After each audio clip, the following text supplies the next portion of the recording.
കല്യാണത്തിന് എന്റെ കല്യാണത്തിന് വന്നില്ലല്ല, എന്നെ തുറണ്ട. എടാ എന്താണ് എന്നോട് ദേഷ്യമാണോ? എടാ ഭരത്തിനും ശരത്തിനും ഞാൻ വാട്സപ്പിലെ ഇൻവിറ്റേഷൻ കൊടുത്ത്, അവര് വന്ന്. പിന്നെ നിനക്കെന്താ? എടാ എന്റെ വർക്കിനെ കുറിച്ച് അറിയല്ല നിനക്ക്. ലീവ് എടുക്കണം കണ്ണാ, നീ ഇത് കേൾക്കണം. ഇവന്റെ ചേച്ചിയുടെ കല്യാണത്തിന് 2 ദിവസം ലീവ് എടുത്തിട്ട് മൊത്തം പണിയെടുത്ത് ഞാനാണ്. അല്ലാന്ന് പറ. എടാ അതൊക്കെ ശരിയാണ്. അന്നത്തെ ദിവസം വർക്ക് കഴിഞ്ഞ് വന്ന് കല്യാണം കൂടി വെള്ളവടി കഴിഞ്ഞിട്ട് പിറ്റേ ദിവസം ലീവ് എടുക്കാൻ എന്റെ പ്ലാൻ. എടാ നീ ഇത് കേൾക്കണം. കല്യാണത്തിന്റെ 2 ദിവസം മുന്നേ ഇവിടെ എല്ലാരോടും ഞാൻ പറഞ്ഞാണ് വെള്ളടി പരിപാടി ഒന്നുമില്ല, നിങ്ങളെല്ലാം അലമ്പാവും. അത് ഇവൻ അറിഞ്ഞു, അതുകൊണ്ടാണ് ഇവൻ വരാത്തത്. അല്ലാന്ന് പറയാൻ പറ. എടാ കണ്ണാ വണ്ടി എടുക്കടാ. കണ്ണാ നിക്കടാ.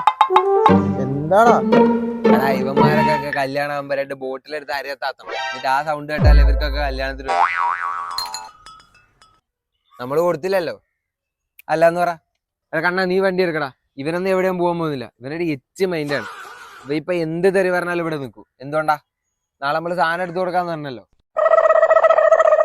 വേണേ നീ 2 തെറി വിളിച്ചു നോക്കൂ, എന്നാലും ഇവൻ പോകൂല. അല്ല എന്ന് പറയാൻ പറ്റുമോ? കണ്ണാ നീ വണ്ടി എടുക്ക്, നമുക്ക് ട്രിപ്പിൾ അടിച്ചു പോവാ. ഉളുപ്പുണ്ടാ